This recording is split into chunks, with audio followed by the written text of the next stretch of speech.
Bienvenidos un domingo más a la casa del Señor, después de un día agitado ayer con las lluvias. Gracias al Señor no pasó a mayores en nuestra ciudad y bueno, todos podemos estar acá, o al menos la mayoría. No se quiere prender la laptop.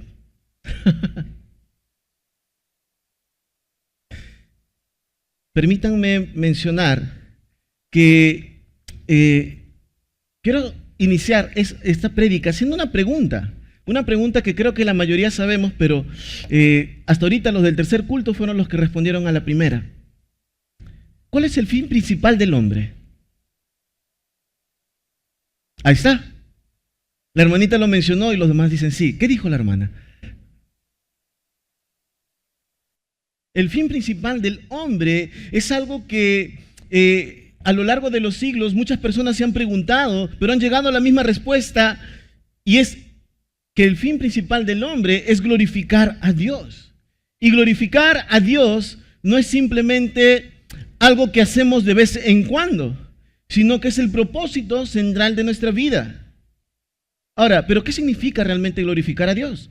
¿Cómo puede nuestra vida diariamente ser una ofrenda para la gloria de Él? Bueno, glorificar a Dios significa reconocer su grandeza, reconocer su poder, reconocer su santidad, reconocer su amor en todo lo que hacemos. Es vivir de manera que podamos reflejar su carácter y nos permita ser instrumentos para que su nombre sea exaltado. Entonces, cada pensamiento, cada palabra, cada acción nuestra debe estar orientada a honrar a Dios y dar testimonio de su presencia en nuestras vidas. Y hoy, en este pasaje que acaba de hacerse lectura, del capítulo 10, versículo 23, hasta el capítulo 11, versículo 1, vamos a ver cómo nuestras decisiones, nuestra libertad y nuestra relación con los demás deben estar alineados con este gran propósito de glorificar a Dios. Por eso, la prédica de hoy se titula Un cristiano que glorifica a Dios. Y en estos versículos, Pablo nos va a dar tres características, tres maneras, según el contexto del cual él está hablando, cómo en nuestro uso de nuestra libertad cristiana podemos glorificar a Dios con nuestras vidas. Así que, antes de continuar y ver cada uno de estos tres puntos, vamos a orar. Acompáñame en unas palabras de oración. Señor Dios, Padre amado, gracias por permitirnos venir un domingo más y tener esa libertad aún en nuestro país, en nuestra ciudad, de poder, sin ninguna restricción, estar aquí, Señor, unidos como iglesia. Y si algo te pedimos, Señor, en esta noche, es que nos hables a cada uno de nosotros. Esa es la razón por la que hemos venido, no solamente para encontrarnos con nuestro hermano, no solamente para alabarte congregacionalmente, sino sobre todo para escuchar tu bendita voz. Y Señor, sabiendo que este tema es crucial, es importante, porque nuestro propósito es glorificarte con nuestras vidas, permítenos estar atentos. Y como dice tu palabra, que podamos derribar toda altivez y todo argumento en nosotros que se levante en contra de tu nombre, Señor, para vivir de una manera que te glorifique. En el nombre de Jesús, Señor, oramos así. Amén. Entonces, un cristiano que glorifica a Dios, en primer lugar, evalúa sus decisiones. Dice el versículo 23. Todo me es lícito, pero no todo me conviene. Todo me es lícito, pero no todo edifica. Cuando Pablo escribe esta carta de Primera de Corintios a la iglesia que estaba allí, como sabemos, ellos venían de un trasfondo, la mayoría gente no cristiana, gente pagana, que había practicado la idolatría en aquel lugar. Y a raíz de ese trasfondo, y aparte también judíos que ahora se habían convertido al cristianismo, juntos estaban buscando agradar a Dios. Y por eso es que ellos hicieron muchas preguntas, porque no sabían cómo hacerlo. Y dentro de esas preguntas, en ese contexto, había esta pregunta: ¿Debemos comer la carne que se vendía en los mercados, que probablemente había sido sacrificada a los ídolos? ¿O debemos abstenernos por completo de consumir esa carne para no participar de esa idolatría? Y Pablo le responde a los hermanos de la iglesia de Corinto que todo es lícito. Es más, recordemos que Pablo en su primera visita les instruyó y les habló acerca de la libertad cristiana. Y creo que de esa enseñanza es que ellos tomaron esta palabra, todo me es lícito. Pero tristemente lo tergiversaron y llevaron esa enseñanza de Pablo hacia otras corrientes que no estaban conforme a la palabra de Dios. Y por eso es que Pablo acá cita esta verdad, que tienen libertad en Cristo, todo me es lícito, pero comienza a ponerle dos parámetros que ellos no habían considerado hasta aquel día y que vale la pena que nosotros también consideremos. El primero de ellos es, todo me es lícito, pero no todo me conviene. Y esta palabra conviene, habla de llevar algo a una conclusión sana. Cuando algo no es conveniente, significa que no produce beneficios espirituales en la vida de la persona. En otras palabras, no es espiritualmente provechoso. Y obvio, Pablo está hablando de asuntos que no están en la Biblia muy en claros. Como por ejemplo, este asunto de la comida. Porque una cosa es que yo participe en un ritual pagano donde están adorando a un Dios falso, a un ídolo, y hacen un sacrificio, pero ¿qué hay de aquella carne que se está vendiendo en el mercado y que fue sacrificada a ello? Y como sabemos en la palabra de Dios, hay cosas que sí dejan en claro: no robarás, no matarás, no codiciarás, no mentirás, pero hay otros asuntos que no aparecen allí. Y que uno, a raíz de eso, tiene que hacer uso de su libertad cristiana. Entonces,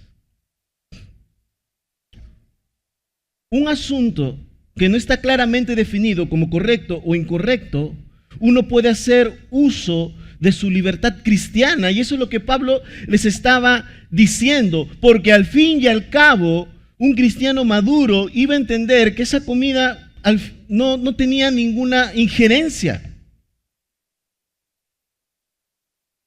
Así que Pablo les recuerda y les hace ver que uno no puede juzgar algo por la situación en sí, sino hacia dónde ésta me lleva. ¿Me conviene? Hacia esa pregunta, o sea, ¿glorifica a Dios o no? Ese es el indicador con el que Pablo dice que debemos llevar y vivir nuestras vidas y tomar nuestras decisiones. Tenemos que filtrarlo a través de si es conveniente o no. ¿Me va a ayudar esto a crecer espiritualmente? ¿Lo que voy a hacer o lo que estoy haciendo me va a beneficiar en mi vida cristiana? Pero no solamente Pablo hace este filtro inicial, sino que lo complementa con algo más para que no quede dudas. Una vez más dice, todo me es lícito, pero no todo edifica. Y esta palabra edificar, oikodomeo, que es una palabra en el idioma original, estaba relacionado con el hecho de construir una casa o edificarla. Y en el Nuevo Testamento, cuando esta palabra se aplica a los creyentes, a los cristianos, está relacionada con el crecimiento espiritual, la edificación del cuerpo de Cristo. Y Pablo lo aplica aquí para que meditemos si aquello que voy a hacer, no solamente te preguntes, ¿dice la Biblia que está mal o no? Sino que ahora lo unas y digas, esto edifica mi vida espiritual, porque si esto que quiero hacer es edificante para mi vida espiritual, entonces esto me conviene. Y hacemos el nexo de estas dos afirmaciones de Pablo. No todo te conviene y no todo te edifica, pero si te conviene, es porque es espiritualmente hablando edificante. Y si te edifica es porque entonces esto conviene que lo apliques en tu vida. Y para ir reflexionando un poco, aparecerá en pantalla. Entonces, la verdadera libertad cristiana se expresa cuando elegimos lo que edifica y fortalece nuestra relación con Dios. y no lo que simplemente satisface nuestras necesidades temporales.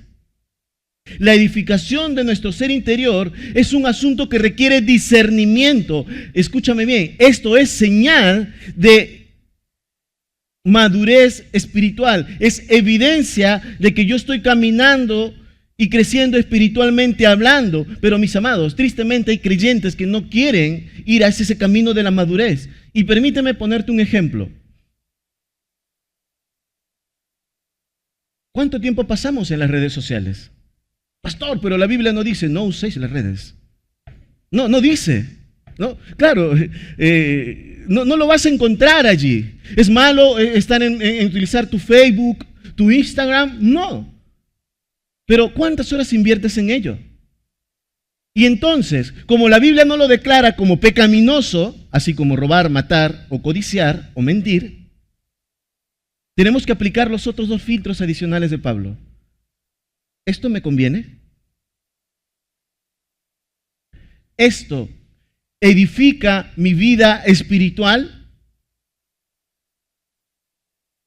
Y a veces a diario podemos pasar más de 1, 2 horas mirando videos, reels, publicaciones. Es más, mayormente esto ocurre en los jóvenes o adolescentes, hasta más de media hora o 1 hora para colgar y subir una publicación. Porque esta foto no me gusta, porque la edito, le hago esto, le hago lo otro. Te pregunto, ¿eso es edificante para tu vida espiritual? Porque si estás pasando horas allí, y disculpa la expresión, perdiendo el tiempo, mi amado, eso no te conviene y tampoco te edifica. Pero como te excusas bajo la idea de, pero no es pecaminoso, la Biblia no lo declara así, entonces pierdes el tiempo en ese lugar. Y por eso no creces espiritualmente. Porque en lugar de invertir tu tiempo para tu crecimiento espiritual, para algo que edifica, como leer la Biblia, leer un buen libro, hacer tu propio devocional, meditar en las Escrituras, prefieres estar allí. Ahora, pregunto, para los varones, ¿cuántos juegan fútbol? Ahí está. ¿Es pecado jugar fútbol? Las esposas no respondan. No, la Biblia dice, no juguéis fútbol. No lo menciona, no dice que es pecado. Es más, es algo bueno. Hace 2 semanas yo he jugado con los hermanos del sector 1, ¿verdad? ¿Qué tal juego? Me defiendo, dice. Muy bien. Y mis hermanos, no es malo jugar fútbol. Pero si yo estoy jugando fútbol lunes, martes, miércoles, jueves y viernes, entonces ahora sí estoy haciendo mal. Porque estoy invirtiendo mal mi tiempo y estoy robándole horas que por un lado puede servir para la edificación de mi familia, para pasar tiempo y pastorear como esposo a mis hijos, a mi esposa, a los miembros de mi hogar. O incluso estoy robándole tiempo al Señor que podría servir para llevar un curso en la academia bíblica. Y allí, entonces tengo que preguntarme, ¿lo que estoy haciendo de ir a jugar fútbol de lunes a viernes, edifica? ¿Me conviene? ¿Me ayuda en mi crecimiento espiritual? Y si lo manejo de esa manera, entonces la respuesta es no. No edifica. Porque se ha convertido en una adicción, en un exceso. Y mis amados, toda cosa en exceso genera un problema espiritual. Y lo mismo podemos hablar de las películas, las series, que a veces cuando uno empieza una serie se engancha con el primer capítulo y dice, no puedo quedarme ahí, y arranco con el segundo y te dejo otra vez en suspenso, porque esa es la idea y de la trama de las series, y estás terminando el segundo capítulo y dices, no puede ser, un ratito más, 15 minutos. Y arrancas y te pasas y puedes ver en una noche 1 hora, 2 horas o 3 horas de una serie, capítulo tras capítulo. ¿La Biblia condena que veamos serie? No. Pero el hacerlo de esa manera, ¿me edifica? Espiritualmente hablando, ¿conviene para mi crecimiento espiritual? Y la respuesta es no. A eso se está refiriendo Pablo. Por eso menciono que existen creyentes que no son espiritualmente maduros porque no están evaluando bien sus vidas. Y muchas veces nos quedamos con el hecho de si dice que es pecado o no, y no consideramos estos 2 consejos adicionales que Pablo nos da. Me conviene espiritualmente hablando, me edifica, porque si no yo le pongo freno para que no sea un estorbo en mi crecimiento espiritual. Que puedo ver una serie, claro. Que puedo ver una película, por supuesto, tengo derecho a relajarme también. Pero el problema es cuando eso se vuelve en algo adictivo o excesivo en nuestras vidas. Y después, pero pastor, ¿por qué no crezco espiritualmente? Porque estás juzgando mal tu vida y tus hábitos. Porque no estás haciendo cosas que te edifican, sino al contrario, has caído en este mundo del entretenimiento que Satanás fácilmente ha sabido engancharte. Y bajo la excusa, pero no estoy pecando, no estoy yendo a una discoteca, no estoy emborrachándome, no estoy siendo infiel a mi esposa o a mi esposo. Pero no creces espiritualmente. No buscas madurar. Porque una vida que glorifica a Dios busca crecer espiritualmente y desea madurar de esa manera. Por eso no evalúa solo sus decisiones en base a lo que prohíbe la Biblia. No se queda allí. Sino que considera estas dos preguntas o estas dos afirmaciones a manera de pregunta. ¿Será esto provechoso para mi vida como cristiano? ¿Me ayudará a crecer espiritualmente hablando? O en las mismas palabras de Pablo, ¿me conviene esto? ¿Me edifica? En segundo lugar, una vida que glorifica a Dios busca el bien de los demás. Como discípulos de Cristo, debemos estar enfocados no solamente en nuestra propia libertad y derechos. Estamos llamados a buscar y a considerar el bienestar de los demás. Por eso Pablo le recuerda a los hermanos de la iglesia de Corinto que aunque tienen libertad en Cristo, esa libertad no debe ser usada egoístamente. Mira lo que dice el versículo 24. Aparecerá en pantalla. Ninguno busque su propio bien, sino, ¿qué dice? Muy bien, dile a la persona que está a tu lado, no seas egoísta. Y para que no te quedes con las ganas, dile tú tampoco.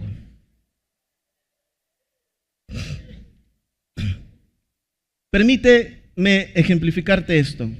Una mamá estaba con sus dos hijos que estaban haciendo toda la algarabía ahí en su casa y le dice, ya muchachos, voy a preparar un postre. Ya mamá, listo. Ya. Y cuando la mamá está terminando de hacer su panqueque, le dice, ya muchachos, tomen asiento para servirles su panqueque. Y los dos se sientan y la mamá está trayendo el postre y comienzan a pelearse como lo que son, dos niños, uno de 5, uno de 3.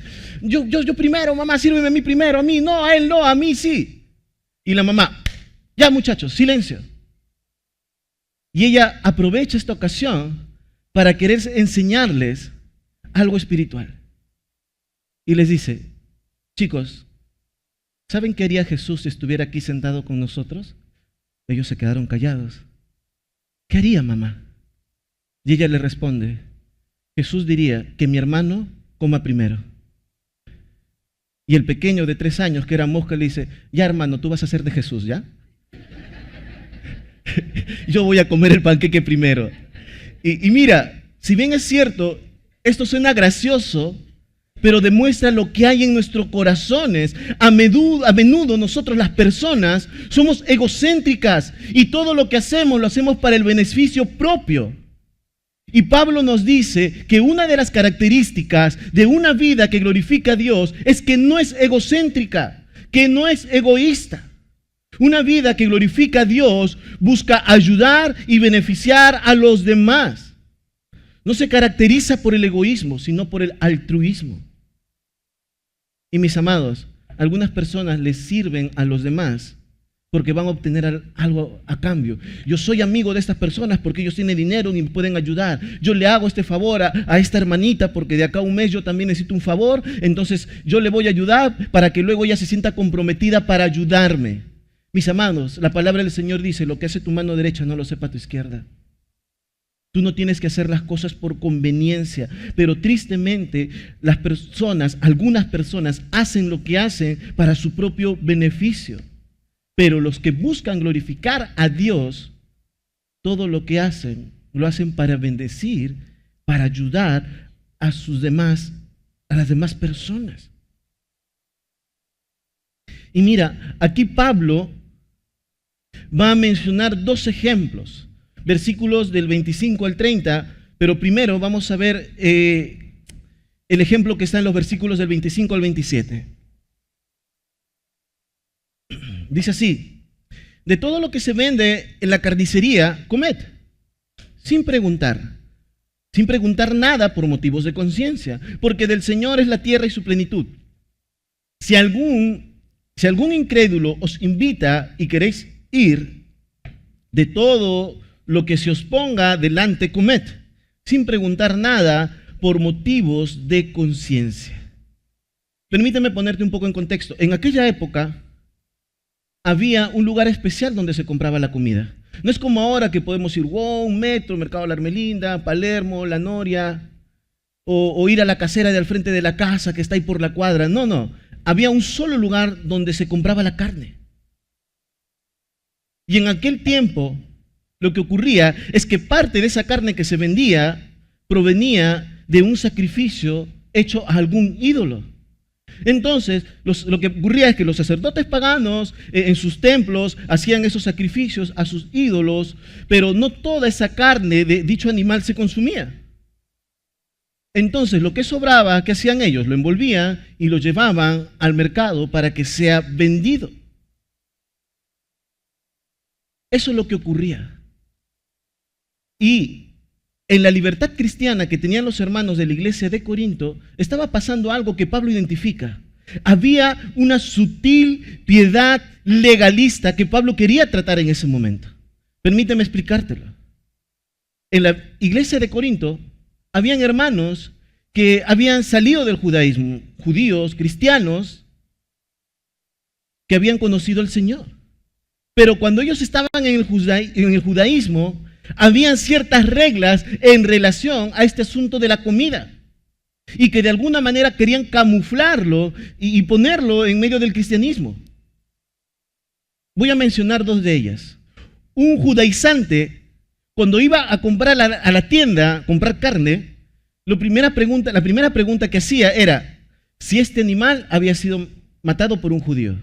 Porque si había sido matado por un gentil, era inmundo, yo no lo compro, yo no lo como. Así hacía un judaizante. Pero la segunda pregunta que hacía es si este animal había sido sacrificado sobre el altar de un ídolo.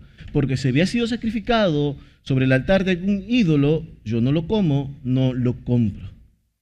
Entonces, la problemática estaba en que algunos pensaban que comer de esa carne sacrificada a los ídolos paganos era sinónimo de haber participado en la idolatría pagana, como si ellos mismos hubieran estado allí haciendo ese sacrificio de idolatría en dicho altar.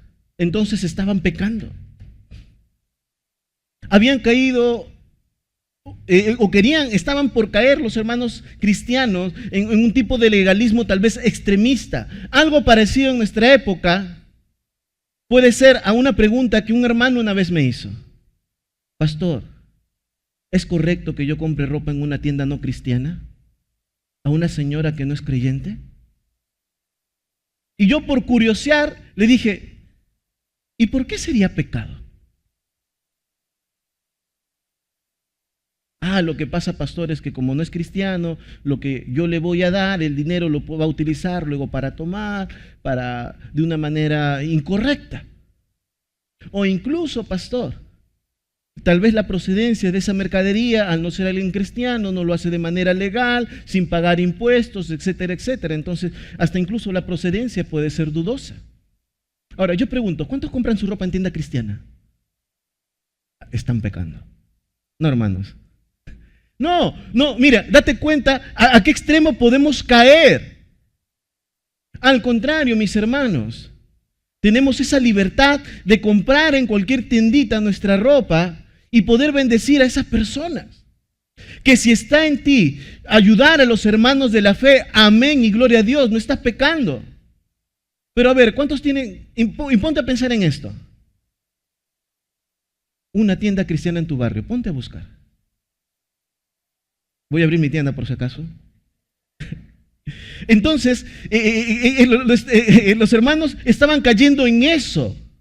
Y en contraste, el apóstol le afirma a los cristianos que pueden comer de la carne comprada sin ningún problema de conciencia. Y él se basa en el Salmo 24:1, que lo cita en el versículo 26.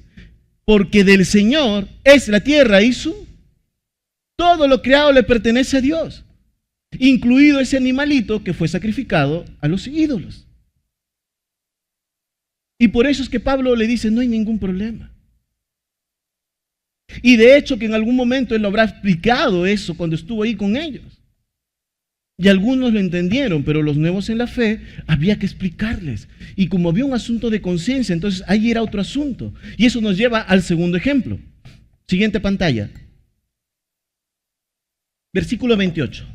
Mas si alguien os dijere, esto fue sacrificado a los ídolos, no lo comáis, por causa de aquel que lo declaró y por motivos de conciencia, porque del Señor es la tierra y su plenitud.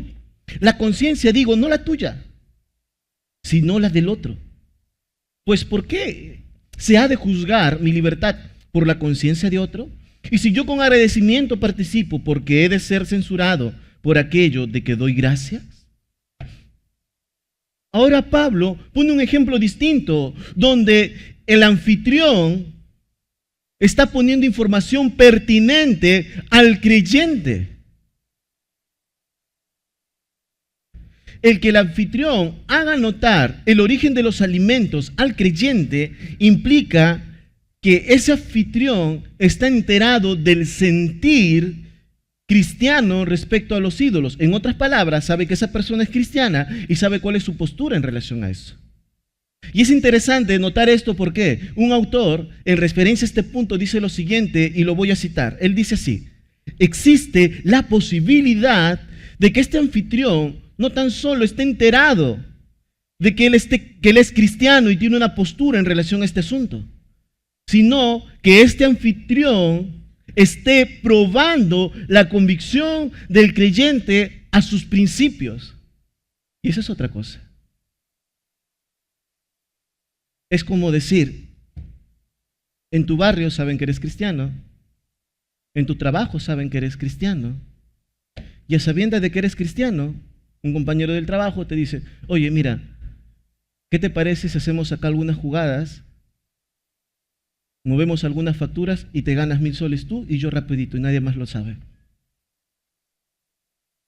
Pero sabe que eres cristiano y está poniendo a prueba tu convicción. Que alguien venga y te diga, oye, ¿qué te parece si a la salida vamos a ver un par de mujeres? Sabiendo que eres cristiano y que vas a la iglesia con tu familia, están poniendo a prueba tu convicción. En el colegio, en la universidad, en la academia, para un examen. Oye, el examen está complicado, ¿qué te parece si nos copiamos? Pero saben que eres cristiano, están poniendo a prueba tu convicción. Y es que, mis amados, a diario, de alguna manera, Satanás va a buscar poner a prueba nuestra convicción como creyentes, con lo que vemos, con lo que hacemos, con lo que escuchamos. Y debemos ser prudentes. Por eso es que el apóstol Pablo aquí le recomienda al cristiano desistir de comer de lo servido a causa de eso. Es más, como dice allí, no la conciencia tuya, sino la del otro, es muy probable que acá esté hablando de que hay presente alguien que es un creyente nuevo en la fe. Entonces, si otro creyente, alguien más débil, estuviera presente y escuchara que esa comida fue sacrificada a los ídolos y yo lo voy a comer, puedo ofender o ser de tropiezo para mi hermano. Entonces, el creyente maduro, aunque sabe que no hay nada de malo de comer de la carne, porque la tierra le pertenece a Dios y todo lo que existe a Él, este creyente, como sabe que no debe buscar su propio bien, sino también el bienestar de su hermano, del más débil, no va a comer de dicho alimento. No quiere y no debe hacer nada que pueda lastimar la conciencia o el crecimiento espiritual de su hermano. No quiere ser de tropiezo. Y mis hermanos, no te olvides, nuestro deber es buscar el bienestar de nuestros demás hermanos. Permíteme ponerte un ejemplo de algo que me ocurrió hace unos años atrás. Recuerdo que estaba en una boda con hermanos de la iglesia y estábamos tal cual, yo acá en una mesa justo sentado de esta manera, acá había otra mesita, estaba yo en la primera, para acá estaba la parte del estrado, por decirlo así, y estábamos justo en el momento de la recepción. Entran los recién casados, toman asiento y ocurre lo clásico. ¿Qué ocurre en la recepción? Hay al inicio unas palabras de agradecimiento y hacen un brindis. Y comienzan a servir las copitas. Y adivina qué, las copas tenían licor. Y yo, y tal vez acá tengo que ser honesto en el Señor, ¿dice la palabra del Señor que es pecado brindar? No lo dice. Emborracharse lo es claramente. Perder el sano juicio lo es. Ahora, valgan verdades también. Está comprobado que un poco de alcohol ya cambia tus niveles de tus estados, de tu estado normal.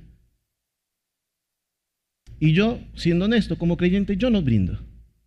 Pero ahí estaba. Y obvio, yo como pastor, estaba ahí con los hermanos, entonces varios me miraban pues porque se dieron cuenta que tenía alcohol. Entonces, bueno, yo decidí no brindar. Y creo que varios, porque me vieron, dije, ay, el pastor no brinda, entonces yo tampoco lo hago, no tomo, no. Y bueno, la influencia de un pastor, no, nadie tomó en mi mesa. Pero de repente en la mesa de lado también habían otros hermanos que en su libertad podían hacerlo. Y me acuerdo que en esa otra mesa de los 8, 3 no tomaron, no brindaron en otras palabras. Pero en esa mesa de uno de los que sí brindó, agarró, brindó, continuaron las palabras y se dio cuenta pues que los otros 3 no habían tomado. Y agarró, comenzó 1, 2, 3. Y se acabó la copa de los demás. Y yo me percaté de eso. Y justo este hermano era alguien nuevo en la fe con quien me estaba reuniendo semanalmente y hacemos devocionales juntos. Me acuerdo, los días miércoles a las 6 o 7 de la mañana. Y la siguiente semana que nos tocó reunirnos, yo toco el tema con él. ¿Qué tal, hermano? ¿Recuerdas la semana pasada que estuvimos en la boda? Sí, pastor. Digo, mi hermano, yo me percaté de algo. Que después que tú brindaste, te acabaste la copita de otras 3 personas. No. Y le digo, ¿hay algo que quieras decirme sobre eso? Y me dice, sí, pastor, agachó la cabeza y me dijo, lo que pasa, pastor, es que yo antes de ser cristiano, mi debilidad ha sido el alcohol. Y yo le dije, sí, me percaté que había esa probabilidad y por eso quise hablar contigo sobre eso. Porque una cosa es brindar y otra cosa es ponerse a tomar. Es muy distinto. Y él me dice, pastor, para ser honesto, aquella noche y los siguientes días he estado luchando a causa de eso que pasó, de ir a tomar, de querer ir a tomar otra vez a un bar, de comprar unas cervezas. A causa de esa conversación, reuní a todas las personas de las 2 mesas que participamos para enseñarles justo este principio espiritual que Pablo está mencionando aquí. Y esta es la razón por la cual, mi hermano, yo me abstengo de participar, aunque sea de un brindis. Porque yo no quiero ser de tropiezo para mi hermano menor. Él agarró y miró y dijo, bueno, los que están a mi costado, de los 8 que somos, 5 participaron, 3 no, entonces no tiene nada de malo. Y él brindó, pero el problema es que él tenía una debilidad. Y yo me abstengo, mi hermano, hasta de brindar. Porque yo no sé si la persona que está a mi alrededor, las 200 personas que están en el auditorio, en esa boda o en esa reunión, yo no sé si alguno tiene esa debilidad. Y yo no me voy a poner a preguntar, oye, ¿tienes problemas con el alcohol? ¿A cada uno? No, no lo voy a hacer. Pero al menos existe la gran probabilidad de que haya uno, de que sí tenga esa lucha. Y por amor a esa persona, aunque no la conozco, en mi libertad cristiana me abstengo para no ser piedra de tropiezo. Y recuerda lo que dijo el Señor Jesucristo. Ay de aquel que sea de tropiezo para estos pequeños, para los nuevos en la fe. Será mejor que se ponga una soga en su cuello y el otro extremo lo amarre a una roca y lo tire hacia el fondo del mar. Y se vaya allí. Mis amados, debemos ser prudentes. Y léelo a manera de reflexión para este punto. La libertad cristiana no es una oportunidad para vivir sin restricciones y dar riendas sueltas a mis deseos, sino es una oportunidad de poder tomar decisiones que no solo nos benefician, sino que busquen el bienestar de los demás, la edificación del cuerpo de Cristo. Eso es vivir para la gloria de Dios. Entonces, cuando yo tomo mis decisiones pensando en los demás y en no ser piedra de tropiezo para ellos, estoy mostrando la vida de Cristo en mi vida,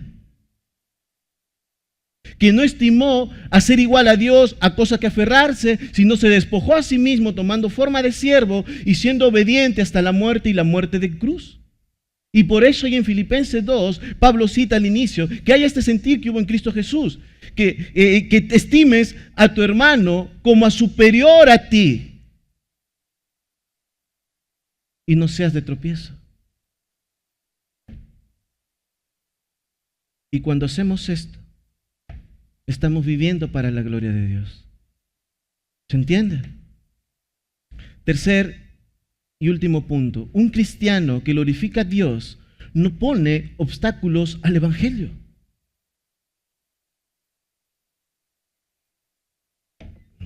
Dice así la palabra de Dios, versículo 32 hasta el capítulo 11:1.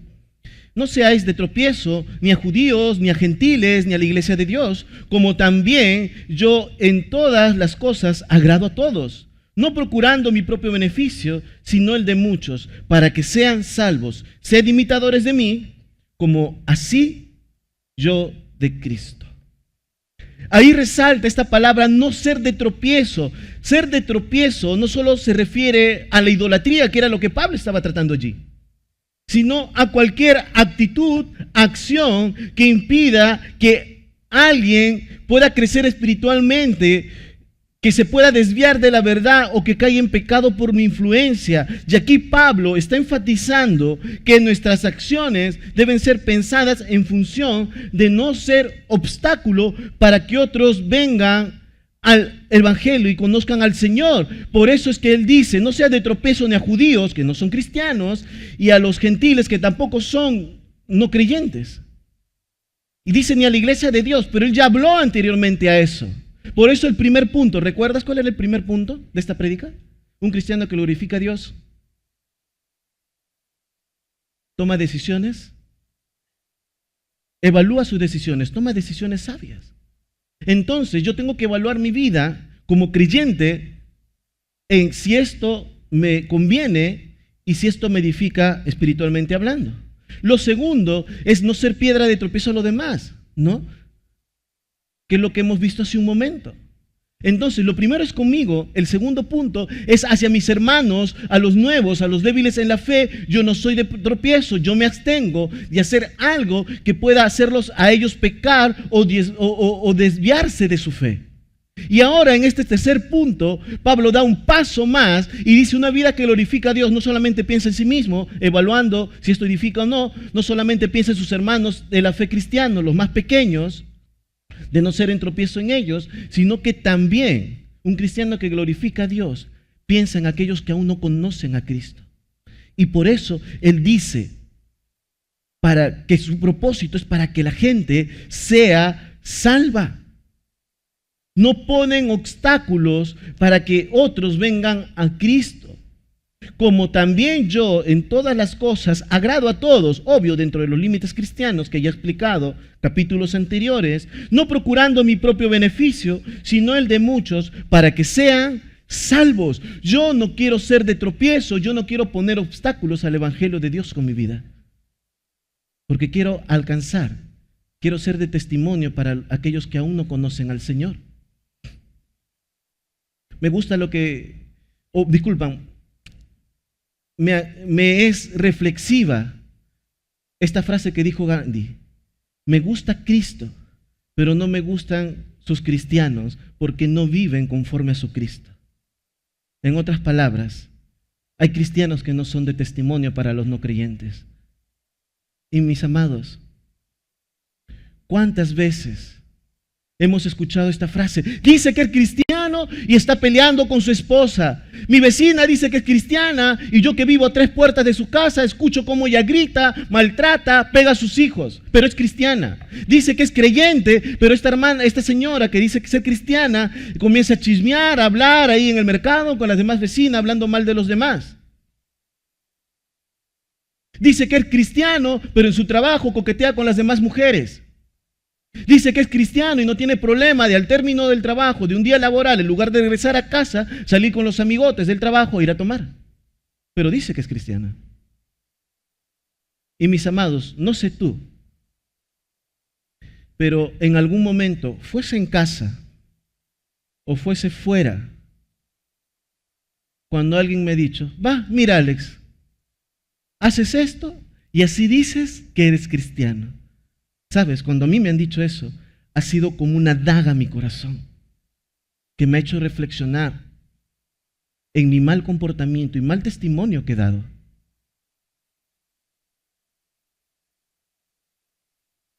¿Ya ves? Y así dices que eres cristiano y mira lo que estás haciendo.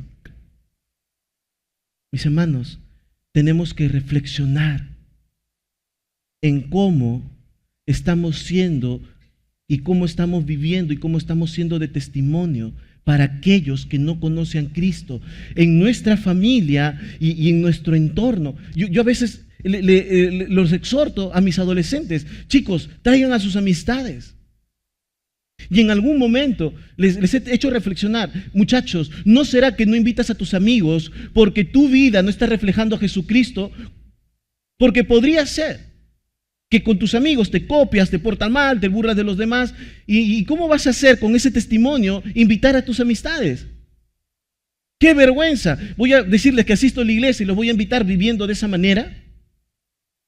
Y tal vez por eso no lo haces. Y mis amados, es posible y es probable que así sea con nosotros. Que nuestros familiares no digan, mira, primero vive tu cristianismo y luego me invitas a tu iglesia. ¡Au! Seamos de testimonio. Para los primeros cristianos, el tema de la comida sacrificada a los ídolos era un punto sensible. El hecho de que comieran o no de esa carne podía ser visto como una aceptación de idolatría, algo que podría ser de tropiezo a aquellos que no entienden el evangelio. Y para Pablo, la salvación de las almas era ese propósito que enmarcaba el vivir para la gloria de Dios. Entonces, todas mis decisiones deben estar alineadas con ese objetivo. Mis hermanos, tenemos derechos y privilegios en el Señor, por supuesto. Que tengo el derecho como padre, que mis hijos me honren, por supuesto. Pero eso no me da derecho a maltratarlos, insultarlos. ¿Qué clase de testimonio voy a estar dando a mis hijos que no conocen al Señor? Recuerdo en una consejería con una hermana, ella me decía, pastor, estoy haciendo todo lo posible por ganar a mi esposo. Mi esposo no es no creyente, sé que él coquetea por ahí con algunas mujeres, no se porta bien en casa, no es responsable con mis hijos, conmigo no es muy cariñosa. Y obvio, yo le decía, hermana, se entiende, porque mientras que él no tenga a Cristo, no va a saber lo que es amar genuinamente. No va a entender lo que es respetar y cumplir sus responsabilidades como padre. Pero aún así, esta mujer, ¿sabes lo que hacía? Lo atendía bien. Cuando él tal vez se enojaba, buscaba una situación de tensión, ella no respondía mal. Y yo le decía, hermana, sigue así, porque algún día tu esposo se pondrá a pensar, wow, ¿cómo puede ser posible que yo a esta mujer la trato mal, no soy responsable con ella, con mis hijos, y aún así ella me atiende bien, me muestra amor, y encima cuando salgo al trabajar me dice, amor, Dios te bendiga, que te vaya bien, voy a estar orando por ti? Mis hermanos, eso es no poner obstáculo al evangelio. Eso se trata, como dice Pablo ahí, así como yo también en todas las cosas agrado a todos, procurando no mi propio beneficio, sino el de muchos, para que los demás sean salvos. Y por eso tenía esa autoridad espiritual de decir, sed imitadores de mí, como yo lo soy de Cristo.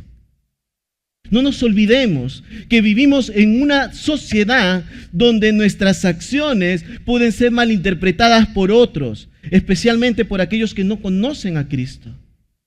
Si bien tenemos libertad en Él, necesitamos ser conscientes que nuestras decisiones, nuestras acciones, lo que hablamos, pueden influenciar en la percepción que otros tienen del Evangelio. Esto incluye no solamente lo que hacemos en público, sino también cómo nos comportamos en privado, cómo nos relacionamos con los demás, cómo hablamos de nuestra fe. Y mi hermano, más que compartir un folleto, nuestro testimonio habla por nosotros. Si no me equivoco, tal vez no cito textualmente, se me vino a la mente esta frase que dijo el pastor Daniel semanas atrás. La mejor prédica no es la que se escucha, sino es la que se ve. Cada cristiano debe preguntarse, ¿lo que estoy haciendo está edificando el Evangelio? ¿Estoy siendo un obstáculo o un testimonio de la gracia de Dios y el amor de Cristo? Eso es lo que debemos preguntarnos y hacer los ajustes necesarios por amor a Dios y si queremos ser cristianos que glorifiquen a Dios con sus vidas. Dos reflexiones para terminar. La primera, nuestro testimonio debe ser un reflejo genuino de Cristo, para que nadie pueda dudar del poder transformador, sobrenatural, real de Dios, de su evangelio. No debemos ser de tropiezo con nuestras actitudes o acciones. Alguien dijo lo siguiente, que el cristianismo debería ser como el fax. ¿Alguien conoció el fax? ¿Sí? ¿Nadie? ¿Puro joven? Ahí está, por ahí veo una mano.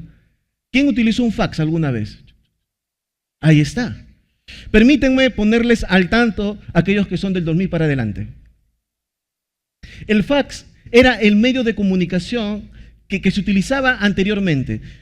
No existía el correo electrónico. Entonces, ¿cómo se comunicaban las personas? Bueno, para enviar un documento, lo que hacían es que en una máquina de escribir se redactaba ese documento y luego se pasaba por esta maquinita de fax que era como un escáner, ¿no? Entonces ponías el papelito y el papelito pasaba y era, por decirlo así, escaneado y llegaba a un fax receptor que imprimía una copia idéntica de ese documento original que pasó por la máquina del fax. Así que tenías una copia idéntica al original. Y así debe ser nuestro cristianismo. Nosotros debemos ser una copia idéntica de Jesucristo. Debemos reflejar su amor, debemos reflejar su perdón, debemos reflejar su humildad, debemos hacer lo que Él vino. Jesucristo vino a salvar aquello que se había perdido. Jesús vino a anunciar el reino de Dios se ha acercado. Y esa es tu tarea y la mía. Nuestro testimonio debe ser el reflejo genuino, idéntico de Jesucristo. Y en segundo lugar, aparecerá también en pantalla, todo lo que hacemos debe estar enmarcado por la misión de que más personas sean salvas. El cristiano no vive para sí mismo, sino para que muchos sean alcanzados por el Evangelio. Esa es una vida que glorifica a Dios. Así que recuerda, el propósito final de nuestras vidas y nuestras decisiones es glorificar a Dios. ¿Puedes leer conmigo lo que dice el versículo 31? ¿Sí?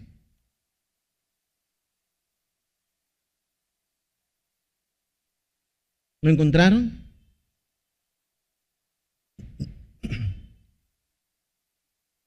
Van a leerlo en voz alta a la voz de 3. 1, 2, 3. ¿Sí pues?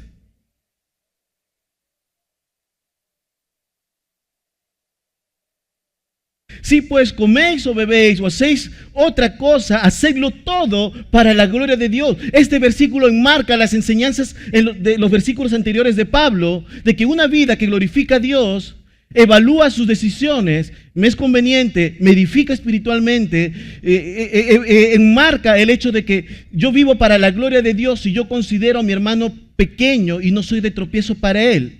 Entonces yo estoy viviendo para la gloria de Dios porque todo lo que estoy haciendo, entonces es para la gloria de Dios, y enmarca este último pasaje en cuanto a no ser tropiezo con el evangelio, al no creyente. El propósito final de nuestras vidas y nuestras decisiones debe ser la salvación de las demás personas, porque eso al fin y al cabo glorifica a Dios. Todo lo que hacemos debe estar enfocado en cumplir la misión de Dios, que es llevar el mensaje de salvación a los perdidos. Por eso es que Pablo dice que en todo lo que hace, lo hace con el fin de que muchos sean salvos. Y mis amados, esta es la misión que también tenemos como iglesia. Oremos. Señor Dios, Padre amado, gracias por tu palabra y gracias, Señor, por hacernos ver la necesidad de vivir para tu gloria, de llevar vidas que te glorifiquen. Y Señor, tú nos has dado 3 pautas de cómo podemos evidenciar en nuestras vidas que te glorificamos o que podemos glorificarte, tomando decisiones sabias, prudentes, no solamente preguntándonos si la Biblia lo prohíbe o no, porque ahí tristemente se queda aquel cristiano mediocre que no quiere crecer, madurar, sino que evalúa su vida bajo si esto me conviene y esto me edifica espiritualmente. Pero también el hecho de no ser de tropiezo para el más débil, para el hermano menor. Me abstengo por amor a él, para no ser de tropiezo. Y busco también no ser de tropiezo para el no creyente. No poner obstáculos al evangelio con mi vida y con mi testimonio. Y si algo tenemos que ser honestos, es que nos hemos equivocado en esto. Y Señor, perdónanos por no dar un buen testimonio frente a aquellos que aún no te conocen, Señor. Por tener un corazón egoísta y no pensar en mi hermano nuevo en la fe. Y a veces puedo ser de tropiezo y no de ayuda a su crecimiento espiritual. Señor, ayúdanos a cumplir con tu misión, a ser verdaderos cristianos, a reflejar a Jesucristo y vivir como iglesia para tu gloria y tu honra. En Cristo Jesús, Dios, oramos así. Amén.